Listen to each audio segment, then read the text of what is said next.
Ang episode po natin ngayon ay tungkol sa kalamansi. Ituturo ko po sa inyo yung 6 na tips sa pagtatanim ng kalamansi sa container. Hello mga ka-agri! Tip number 1 po ay yung planting materials, yung ating gagamiting pantanim. Ito po ay markot kalamansi. Kung gusto nyo pong mabilis magbunga yung inyong kalamansi, bumili po kayo ng markot na kalamansi.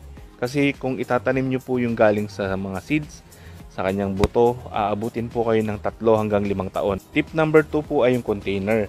Itong kalamansi ay puno. So, kailangan malaki po yung ating ginagamit na taniman. Tip number 3 po ay potting mix. Ang ginagamit po namin potting mix ay 50-50.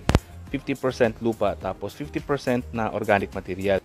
Tip number 4 ay fertilizer. Tip number 5 ay pruning. Tip number 6 po ay yung harvest. Kailangan harvest po tayo ng harvest ng mga bunga.